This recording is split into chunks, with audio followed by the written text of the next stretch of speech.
ตอนนี้บ่มีหยังกินกันเลยแกงยำเลยเนาะมีอยู่มีหยังมีอันนี้นะมีอาบังนี่ โดย พี่น้องอาบัง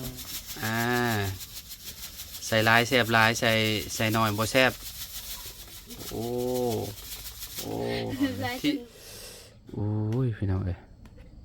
เป็นแนวใดเนาะรสชาติมันจักแลบ่ฮู้คือกันข้อยก็ยังบ่ได้ชิมแน่นอนแล้วเอาเผาอ่ะ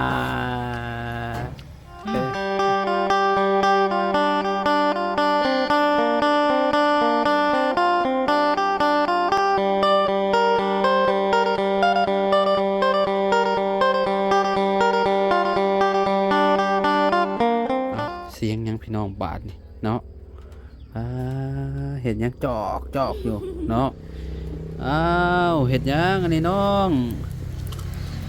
นี่สบายดีเด้อสบายดีเด้อโดยกำลังสิตตำมะเพ็ดมังเพชรแกงหน่อไม้บ่โดยโอ้พี่น้องเอ้ยเนาะน้องๆเพิ่นกำลังตำมังเพชรแกงหน่อไม้อันนี้คือยังอันนี้น้องผักตำลึงจักตำลึงตำเอาหน้ามันบ่บัดตำเล่งบ้านเจ้าห้องตำแรงบัดตำเล่งบัดตำเล่งตำแรงโดยอันนั้นมันยังนะผักเน่าผักเน่าหรือว่าผักคะมีผักอีตูน้ำครับ ผักแกงหน่อไม้กินแรงแกงอาจิตอาบังตะไบอาบังโดยแซ่บๆคือแกงกินยำแรงน้องกินยำแรงแล้วจังแซ่บดูคืออ้ายนี่กินตอนเที่ยงแกงหน่อไม้เนี่ยแซ่บแม่นแซ่บเรียกว่าสุดยอดคือกันเอาแต่ว่านี่บ่มีหยังกินกันเลยแกงยำแรงเนาะมีอยู่มีหยังมีอันนี้นะมีอาบังนี่โดยอาบังเขาพูดแล้วว่าเจ้าได้มาได้ใส่ได้ใส่หน่อไม้นี่เจ้าบ่าวจันเราเอาให้เห็นบ่โดยบ่าวจันเพิ่นถ่ายคลิปอยู่เซโปนพี่น้องไปกับเพิ่นนั่นแหละพอดีว่ามีคนกับเจ้าย่างมาแถวข้างทางเนาะก็เลยอุดหนุนซอยเพิ่นเนาะบ่าวจันเราซื้อไปเบิดหลายเติบแล้วก็ได้เนาะโดยบ่ฮู้ว่าสิเฮ็ดจังได๋กินเพราะว่ามันหลายเด้ก็เลยเอาฝากน้องเพิ่นนำพี่น้องเนาะฝากน้องน้ำจน7 ธงน้องดอกแค7 ธงเลยบ่โดยก็ฝากเจ้า7 ธงแล้วก็แบ่งน้ำแม่ที่จริงน้ำแล้วก็มีให้เขาคงมีว่าเฮ็ดกินเลยแล้วบ่แบบต้องกินหลายคนเนาะแกงหน่อไม้เนาะโดยมันจังแซ่บนะพี่น้องเนาะคันว่ากินแบบ2 คนมันก็แซ่บอยู่แต่ว่ามันก็ต้องหลายหั่นน่ะเจ้าสดข่อยสดพี่น้องเนาะแต่ว่ากินบ่หลายเฮ็ด2 คนมันก็ไม่อันนั้นแม่นตู้ทรายเนาะโดยโอ้พี่น้องก็คือแบบใบมันนี่ก็เอาใส่เลยบ่เนาะใบอันผักตำลึงนี่ใส่ในแกงหน่อไม้เลยเนาะโดยหาก็สิเคยเห็นได้นี่นะอยู่แถวบ้านข่อยบ่เคยใส่เทื่อเพราะว่ายะนางบ่อึดอยู่บ้านข่อยเป็นป่าอยู่ยะนางน่ะโดยอยู่นี่บ่หลายแฮงคือแน่มาปลูกพี่มันสิติดบ่เนาะยะนางติดคือกันเนาะโดยต้องเอามาปลูกเมียนคนที่ว่าเพิ่นมักกินแกงหน่อไม้พี่น้องเนาะต้องมาปลูกไว้นอกจากใบอันนี้แล้วเอาใบยังใส่อีกได้ใบอันบ่ใบมะเพชรใบมะพริกก็ใส่ได้เนาะโดยใบมะพริกแล้วก็ใบอีกอย่างอีกใบมันใบมันสับปะหลังบ่เคยใส่แดงแม่นบ่เคยบ่แต่เฮ็ดนั่นพอตู้7 ปีดอกใส่ว่าเราหมักแกงเสียมันเด้ใส่ลำมันโอ้คักๆมีคนย่องมาโอ้ยน้องดอกแค่เป็นแม่สีเลือนคักว่าซั่นพี่น้องเนาะ แต่เฮ็ดกินบ่แซ่บ ฮะ บ่แซ่บ บ่แซ่บเฮ็ดกินบ่แซ่บโอ้แซ่บอยู่หรอวะ บ่แซ่บ ใส่หลายแซ่บหลายอันต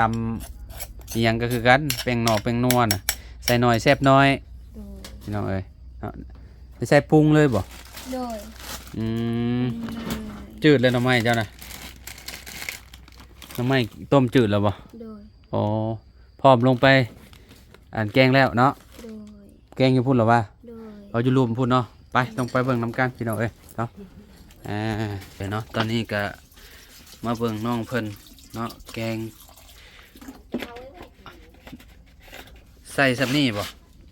แม่บอก ฮะ ต้องกินข้าวก่อนจึงมาแม่บอก ให้ไผกินข้าว ให้อายแล้ว โอ้ แต่เขาอายไม่อยากกินน้องเฮ็ดแกงหน่อไม้บ่แซ่บ อ้าวก็ต้องลองเบิ่งลองซิมสิมือเจ้าลองเบิ่งแหละลองเบิ่งพี่น้อยเนาะครั้งแรกเนาะที่ถ่ายน้องดอกแคเนาะเฮ็ดอยู่เฮ็ดกินให้ FC เบิ่งพี่น้อยเนาะแกงหน่อไม้อาหารบ้านนอกบ้านนาเฮาพี่น้องก็สิประมาณนี้แหละเนาะ โดย บ่ได้มีอิหยังหรูหราพี่น้องเอ้ยเนาะบ่ได้ซื้อเฮ็ดหูนอกหูหนูมาใส่เนาะเฮ็ดกระตอกกระตุนพี่น้องเอ้ยก็แกงแบบนี้เลยเนาะอ๋อโตเข้ามาเนี่ยเหือเริ่มย่อยเลย แป้งนัวพี่น้องใส่หลายแซ่บหลายใส่น้อยบ่แซ่บโอ้โอ้ หลาย ที่ ถึง ที่ว่าสิทธิ์ลงนี่คือบ่ได้หลายเลยพี่น้องธรรมดาอยู่ หลายหรือว่าหลาย พอ พอบ่ แมนอืมเกลือกันน้อยนึงเนาะแบบว่าเกลือมันเค็มอยู่แล้วหั่นน่ะใส่หลายมันก็เค็มพี่น้อง พอ เนาะเจ้ามากินรสแบบใด กินลงพอดีกินลง กินแบบพอดีบ่ โดย อืมใส่ปลาแดกยัง บ่ ใส่ปลาแดกปรุงบ่ บ่ได้ใส่ปลาแดก เอ้าก็คือแบบเจ้าแกงบ่ได้ใส่ปลาแดก โดย เจ้าบ่กินปลาแดก บ่มี เออ บ่มีปลาแดก เอ้าแกงแบบนี้เลย แกงแบบนี้เลย บ่ได้มีปลาแดกใส่ บ่ เอาแต่ละเทื่อได้ซะ แต่นี่คือแกงคือกัน แต่ละเทื่อก็บ่ได้เคยใส่ปลาแดก โดย โทษพี่น้องเอ้ยแกงแบบ พ่อนายเอ้ย บ่แกงแบบว่าบ่ต้องบ่ได้ใส่ปลาแดกเลยพี่น้องเอ้ยเอาแบบใส่แต่แป้งนัวเกลือเท่านั้นโอ้ยพี่น้องเอ้ยบ่ได้กินปลาแดกมาแต่โดนแล้วบ่จักอันนี้ กินแต่ว่ามันบ่มี มื้อนี้เบิดบ่ บ่ได้หมดแต่บ่มี บ่ได้ไปซื้อ โดยบ่ได้ซื้อปลาแดก มุมนี้ก็คือแบบว่าเพิ่นเอาสังกะสีกันแบบนี้เลยพี่น้องเอ้ยเนาะเวลาฝนตกแห้งๆลมพัดมันบ่นั่นบ่ผลสาดเข้ามุมนั่นเนาะโอ้มายังกันนี่ปลายังกันนี่ ปลาทะเล ปลาทะเล ปลาดำเซ ปลาน้ำเซนั่นปลาทูวะ ปลาดำเซ ฮอ เนาะ นพี่น้องเอ้ยเนาะ หรือว่าใส่ปลานี่แซ่บบ่แซ่บ บ่เคยใส่ บ่เคยบ่ อืมเคยใส่แต่จุมเจ้าแกงกินนี่จุมเจ้าหมักใส่หยัง บ่ได้ใส่หยัง ธรรมดา โดย ก็คือแบบคันว่าอยากให้มันแซ่บเรียร้อนน่ะแกงหน่อไม้มันต้องมีครบ โดย มียอดมักมักบวบผักขะแยงผักขะแยะผักคะแล้วก็เห็ดกระตุนแล้วก็เห็ดเข็มเอามาใส่หลายๆอย่าง แซ่บแล้วคันมันมีหลายอย่า แม่ ง น อันนี้มันบ่มี บ่มีเครื่องเนาะ แซ่บเนาะ แกงแบบบ้านๆแห้งนี่เลยพี่น้องเอ้ยแบบว่าบ่ได้มีอิหยังใส่หลายอะนะ ข้างเนาะกินแบบบ่ต้องปรุงหลายพี่น้องเอ้ยเนาะมันพดแล้วนะน้องเอ้ยหม้อนะพอปรุงกินแล้ว บ่ไม่ ฮะ เป็นแบบใด เอาไผ่ใส่อีกวะ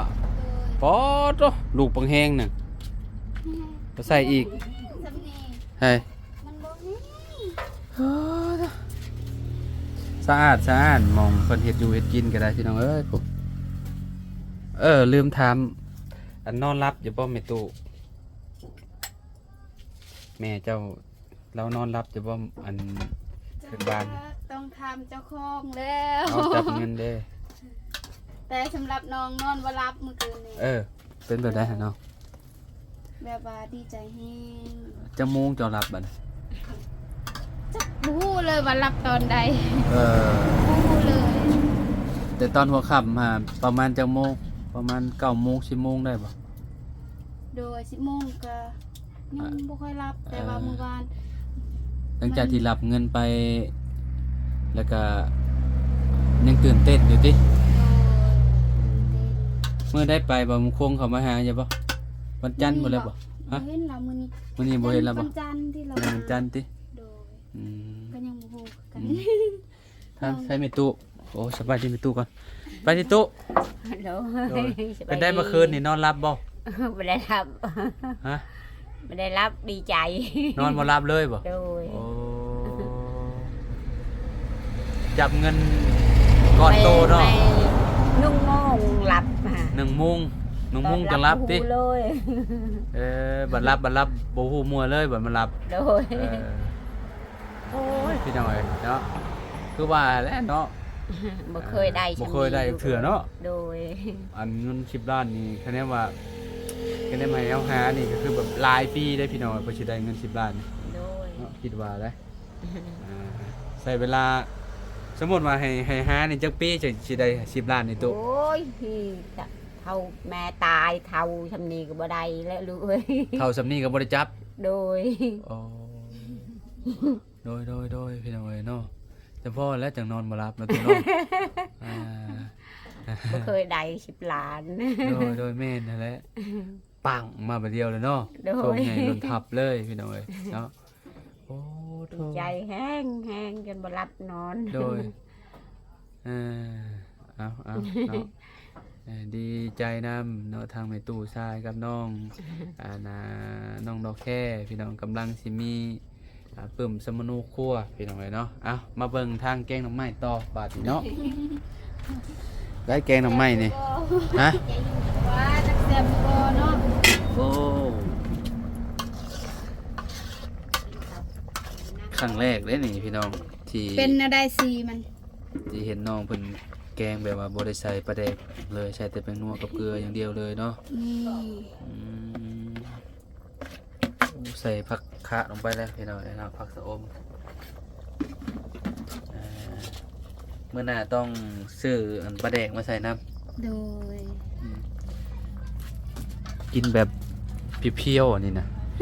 สำหรับกินแบบเพียวๆบ่ต้องใส่ผักคุงผักคะพี่น้องเอ้ยบ่ต้องใส่ปลาดุงปลาแดกใส่แต่ผักคะกับอันนี้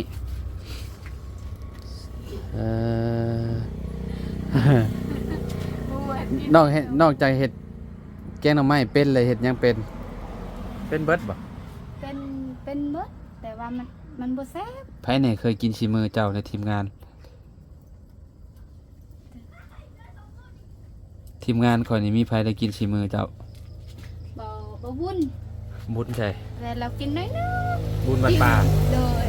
เออ กินน้อยนึงแล้วก็บ่เพิ่งกินน้อยนึง เออ จิ้มแล้วก็อิ่มแล้ว กินหยัง จักแซ่บหรือบ่ บ่กินหยัง เมื่อบ่เพิ่งกินมื้อเช้านี่กินต้มไก่ กินต้มไก่จะต้มไก่วะ โดย ปลาบุญกินต้มหยังต้มไก่คือกัน บ่บุญ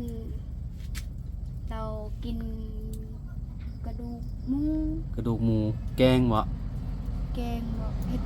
เข็ดแบบ แบบ ไหน ว่าเฮาใส่ข้าวอันนั้นเฮ็ดหยังบ่ ฮะ โจ๊กบ่ ฮะ เฮ็ดโจ๊กบ่หรือว่าจังได๋โจ๊กข้าวบ่ จักแรกอ่านก็บ่เคยเห็นเจ้าเห็ดโจ๊กบ่ อันนั้น อ่า จักน้องสิเว้าได้เด้น้องก็บ่ฮู้ เออเอากระยาดอก แต่ว่าเพิ่นซีมเบิดทุกคนแล้ว เนี่ยซีม2 คนแล้วเนาะ โดย อืม แย่เจ้อ เดี๋ยวเฮาสิซิมแกงหน่อไม้เพิ่นน้อยหนึงพี่น้องเอ้ยเนาะซิมมือเราแบบว่า จางหรือว่ามันเป็นแนวใด ซิมแบบว่าบ่ต้องแกงแบบบ่ต้องใส่อันนี้นะบ่ต้องใส่ปลาแดกนี่พี่น้องเอ้ย ดักกี้ พี่น้องเอ้ยเนาะยังบ่สุกบ่ นี่บ่สมมุติจ้า โอ้สุกแล้วไปว่ะ สุกแล้วเนาะ แม้นมันโดนแหละแกงหน่อไม้มันบ่มีเลือดนี่โอ้แป๊บเดียวเท่านั้นแหละเนาะเออ จากมันเป็นแนวใด เฮ้ยโอ้น่ากินจะได้พี่น้องเอ้ยเนาะ แต่ว่ายังบ่ฮู้ว่ารสชาติมันเป็นแบบใด หอมกรุบหอมบักคะ อ่ะเบิ่งให้จ้า โอ้ฮ้อนเออเอาให้ไว้พุ่นบาดเนาะฮ่าเด้อเหลือไรไข่ย่อยฮ้อนลีเหรอ ซ้ำอาบน้ำเลย ยังบ่ได้อาบน้ำว่า ยัง เอออึบพี่น้องเอ้ยนี่โอ้คักอยู่ ขัดอยู่เนาะ ที่มือน้องดอกแค่พี่น้องเอ้ยเนาะฝ้าดังคือฝนสิตกแท้นี่ฝนสิตกว่านี่มาบอยู่ผ้าเรื่อม ข้าวเลยลูก ๆฮะ เพิ่นกินข้าว ในตู้ห้องกินข้าวตลอดเลยพี่น้องเอ้ยเนาะโอ้ยเนาะ เราเบิ่งลา โดยอยากเราจะให้ซิมมือลูกสาวเล่าพี่น้องเอ้ยเนาะซิมมือน้องล่าน้องดอกแค่ ตะวันนี้ใส่แล้วเมื่อแหละ บ่อยู่ตารางอะเด้อยู่ตารางนั่นไม่มีแต่ตักก่อน ตักก็เนาะ แม่นตักแล้วก็ห้องแล้วมากินล้น โดย มาชิมมือเจ้าน่ะเออ จะกินแต่บ่ซิม แม่นโอ้คักลิเจ้าเนาะ โดย จะเค็มหรือจางอ่าแต่ละมื้อกินข้าวแรงซำนี้บ่ โดย โอ้ผักคานี่ตักออกเป็นตอนๆเลยโอ้ยพี่น้องเอ้ย เป็นแนวใดเนาะรสชาติมัน จักแลบ่ฮู้คือกันขอยก็ยังบ่ได้ชิมน่าสิโอเคอยู่มั้ง ใส่2คนได้เฮ็ดกินนี่เด้ ฮะ 2คนได้เฮ็ดกินเด้ แบบไรสองคนเฮ็ดกิน อ้าวก็อายเป็นคนบอกว่าพอแล้วก็ใส่ เออ ใส่ลายก็นัวลายอายบอกเนาะ แม่นใส่หน่อยแซ่บหน่อย โดย อืมแต่ว่าเกลือน่ะบ่ฮู้ว่าสิเป็นจังใดรสชาติ เพราะว่าน่ะแต่ว่าสิเค็มบ่จ๊ะ บ่เค็ม บ่เค็มบ่จ๊ะ ยันจาง บ่จางติ ยันมันจาง อืม เนาะอืม มีเจ้าใส่ผักอีตูนำบ่ โอ้ยตู แม่นบ่ใส่บ่ผักอีตูบ่แม่นนั่นเลย นี่เด้ ใบแมงลักพี่น้องไอ้เนาะก็พอจะกินมีกินผักอีตูกับกินปลาคาเอานำกัน โดย กระโตกอันนี้ชื่อมาบ่ โดย พองามอยู่เนาะกระโตกเนาะช่วยเข้าก็ได้บ่จ๊ะหน้ากระโตกตัวนี้นะนี่ บ่ได้สวยใส่สวี ใส่กระโตกใส่ เบิ่ง กระโตกอันนี้นะ นี่ กระโตก ลืมล้างถ้วยแต่ลืมล้างผ้าโตก ว่ากระยะสิเป็นหยังจำนี่ชื่อเอาวางซะแล้วอืม นี่เนาะ แกงหน่อไม้พี่น้องเอ้ยเนาะแกงหน่อไม้แซ่บๆสีมือน้องดอกแค่ ดอกแคร่ น้องดอกแค่ในบ้านในเฮือนเรานี่แหละ ไปกินข้าว ไปเนาะยกไปพุ่นละกินกับตู้ทรายพุ่นเนาะเพื่อนหลังใหญ่พุ่นพี่น้องเอ้ยเนาะไปลงมาผิดก่อนห้องบ่าวบุญสารวัตรมาก่อนเรามาซิมือดอกแคบ่าวบุญเด้ยมาผิดดูมาซิมือสาวดอกแคดูแกงทำไมกิน โอ้ย น้อยนึงเหรอ บายดีเด้อโดยมา ไป น้อยหนึง ไปบ่ขึ้นอีกบ้า เออกะจักแลคอยกะเจ็บท้องอยู่ค่ะก็ได้ไม่โตมา อ้าวกินล่ะ เจ้าเสือบ่เราแกงเราบ่ได้ใส่ปลาแดก กินลอง บ่ได้มีปลาแดกเลย มีปลาแดกบ่นี่แม่ บ่ โอ้ ไปแดง เหมาะอยู่กับคนที่ว่าบ่กินปลาแดกนะใส่แต่แป้งนัวกับเกลือคือเย็นๆเนาะ ไปโซดอกเดียวเนาะ คือเย็นๆว่ะฝนตกทางอื่นว่าเนี่ย ละดวงเจ้า เย็นจะจ่วยเลยพี่น้องมาแล้วแม่ได้ใช้ดอกแคน่ะอืมมา เพื่อสิทาว่าอาบน้ำนั่นบ่แห้ง เออเอากินมาชิมดูชิม ฮะ ขออนุญาตเด้อ เลย อ้าวเดาป่ะ แน่นอนแล้วเอาข่าวอ่ะ เอ๊ะ เป็นอะไร เพชรจาง แซ่บ จางไว้ก่อนแล้วดีแล้ว ๆดีแล้ว แบบว่าเห็ดเค็มแล้วมันก็อันนั้นมันแก้บ่ได้เห็ดเค็มจางเลยเอาเกลือมาใส่เบิ่งค่อย ไป เบิ่ง กินแล้วแว่ว่า นี่คนเป็นกระเพาะเลยคือกันและตอนนี้เจ็บท้องอยู่กิน กินทำไมบ่ได้ กินหลายบ่ได้อะไรชิมบ่ชิมหน่อยแม่